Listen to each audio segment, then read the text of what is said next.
pudesse filtrar o sal era bom, acabava a seca para o Nordeste. Filtrava o mar, pegava o sal, ainda defendia um dinheirinho vendendo sal e entregava água boa para a população. Você já percebeu que coisa fantástica que seria?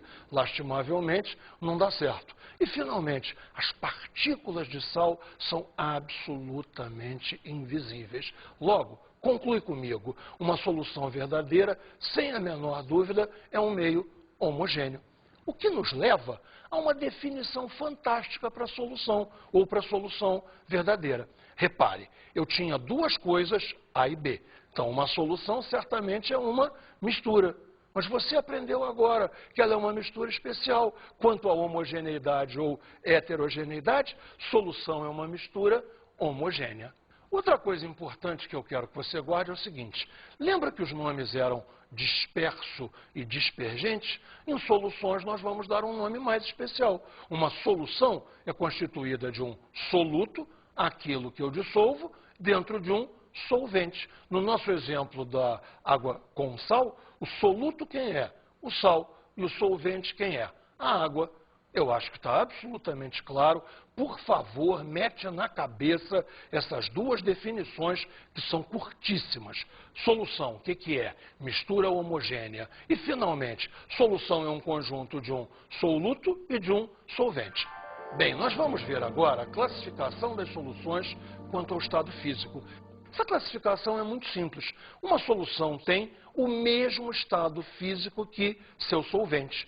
Você entendeu? Uma solução, para ser uma solução sólida, quer dizer que o seu solvente é sólido. Uma solução, para ser uma solução líquida, quer dizer que o seu solvente é líquido. E assim por diante. Então, veja, solução sólida. Solução sólida é quando o solvente é sólido. O soluto pode ser o que você quiser. Pode ser um sólido, pode ser um líquido, pode ser um gás. Vamos dar a você o que seria uma imagem de uma solução sólida se ela pudesse ser vista. Repare, as bolinhas brancas estão representando o soluto. Repare que elas são em menor número e se superpõem, se misturam, às vezes no mesmo plano, às vezes em outro plano, com as partículas amarelinhas aqui, que seriam em número bem maior e que seriam as partículas do solvente. Soluto, solvente e tudo misturadinho, agora com movimentação muito pequena. Como as partículas amarelas e brancas são de sólidos, a movimentação é quase nula. Isso mesmo, Gotinha, você está sempre atenta. A movimentação é quase nula. É apenas uma vibração de átomos quando há aquecimento. Vamos ver agora uns exemplos de soluções sólidas. Começamos assim, olha só. Sólido-sólido. Uma liga de cobre e níquel? Uma liga de cobre e níquel é um bom exemplo. Agora, isso é mais geral. Qualquer liga metálica serve. Por exemplo, chamado aço inoxidável. Por exemplo, a liga ouro-cobre, que é o chamado ouro de joalheria. Qualquer exemplo de liga metálica é excelente para uma solução de sólido-sólido. Agora, veja só. Líquido sólido. Líquido sólido, uma liga de mercúrio e prata. Isso aí se chama amálgama de prata. Amálgama, nome engraçado. Talvez você já tenha escutado esse nome num dentista. Amálgama é qualquer liga que usa mercúrio. Mercúrio é a parte líquida, prata é a parte sólida. Você tem líquido, sólido, amálgamas. Guarda esse nome. Amálgama é a liga que contém mercúrio. E, finalmente, gás sólido. Repara, gás sólido, uma solução de hidrogênio em platina ou de hidrogênio em paládio, é um excelente exemplo. Esse exemplo só vai aparecer para você na química quando nós estudarmos em química orgânica reações catalíticas com alcenos, para transformar um alceno em um alcano. Por enquanto, esse exemplo, lastimavelmente, fica meio perdido. Mas hidrogênio dissolvido em platina ou dissolvido em paládio é o exemplo perfeito, é o exemplo padrão para a solução de gás insólido. Vamos ver então agora as soluções líquidas. O que eu preciso para ter uma solução líquida? Bem, eu preciso de um solvente líquido e o soluto pode ser o que você quiser, um sólido, um líquido ou um gás. Observe o que seria a imagem de uma solução líquida se nós pudéssemos ver.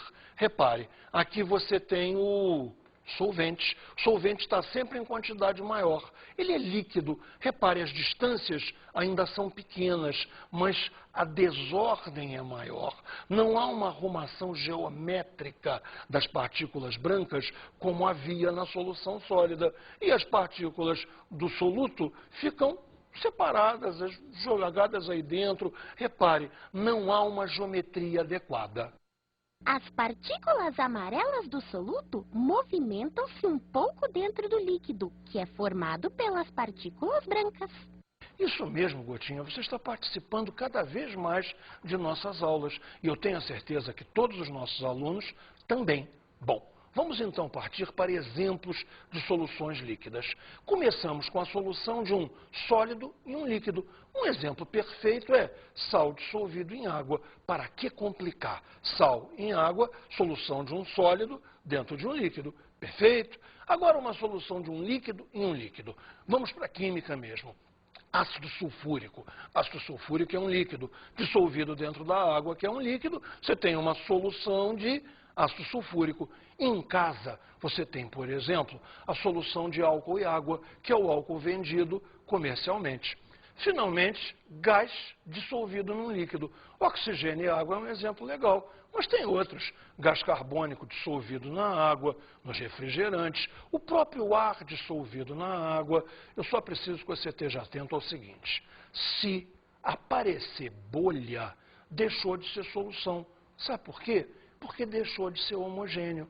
Então, repara, se o refrigerante está dentro da garrafa, fechadinho, e você não está vendo bolhas, o gás carbônico está dissolvido dentro da água. É uma solução. Você abriu, serviu, botou num copo, tem bolha, não é mais um exemplo, porque deixou de ser solução, deixou de ser homogêneo.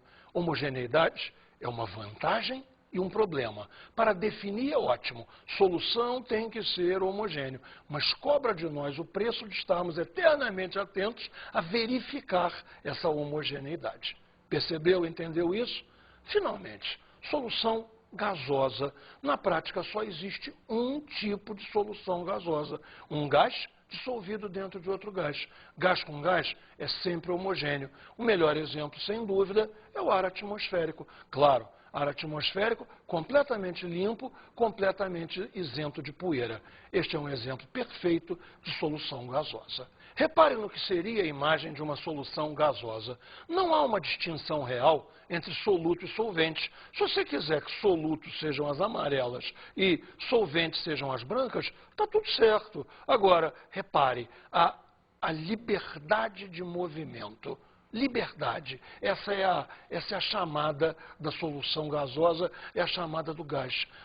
Deixa eu te contar uma coisa que você não sabe. A palavra gás tem origem grega.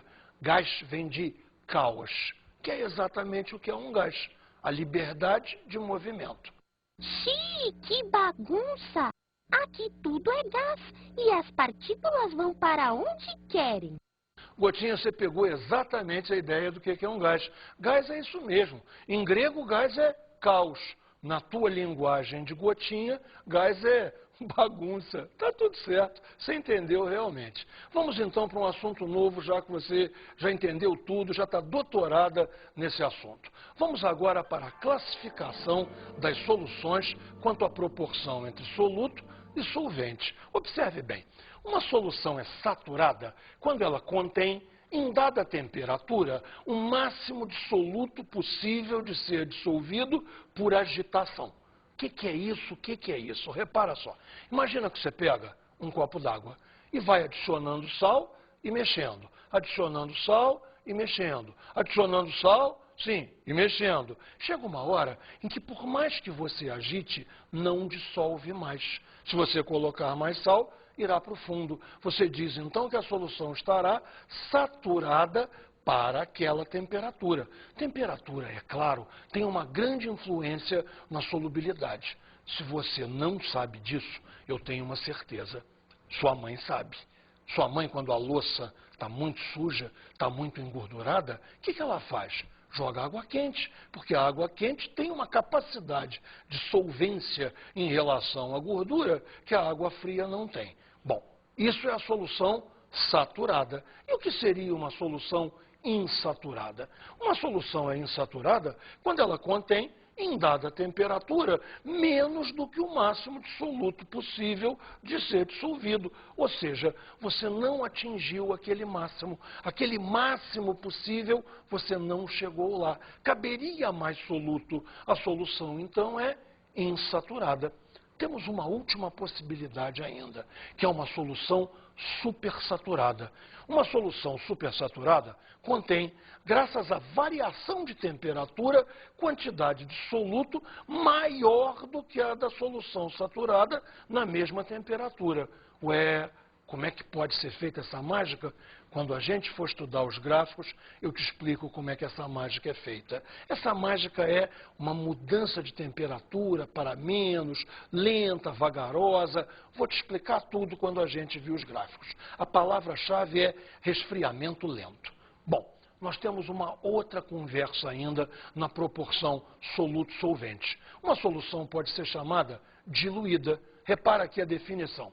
Uma solução é diluída quando ela contém pouco soluto. Na prática, contém menos do que 0,1 mol de soluto por litro de solução.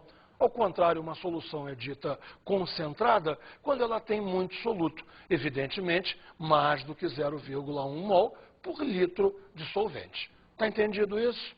Ficou legal? Isso é fácil. Agora, nós vamos partir para um ponto vital de nossa aula, a entrada nos gráficos. Bem, agora nós vamos ver a classificação das soluções quanto à natureza das partículas do soluto.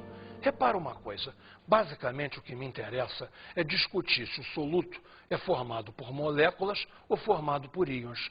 Se o soluto for formado por moléculas, nós temos uma solução molecular. Então repare, numa solução molecular, todas as partículas do soluto são moléculas e também não conduzem corrente elétrica. Elas são chamadas, por isso, de não eletrolíticas. Agora, se a solução for iônica, a coisa é diferente. Pelo menos uma parte das partículas do soluto tem que ser íons. Se tem que ser íons, tem carga elétrica. Se tem carga elétrica, conduzem corrente elétrica. Tá certo? Conduzem corrente elétrica, então são chamadas de eletrolíticas. O soluto é chamado de um eletrólito. Bem, essa parte que nós vimos agora, principalmente se a solução conduz ou não, é muito cobrada em exercícios. E, de uma certa maneira, encerra a nossa parte qualitativa, onde não colocamos muito de números para falar. Agora começa a nossa parte quantitativa. Agora, os números vêm aí. Vamos definir o KS, ou coeficiente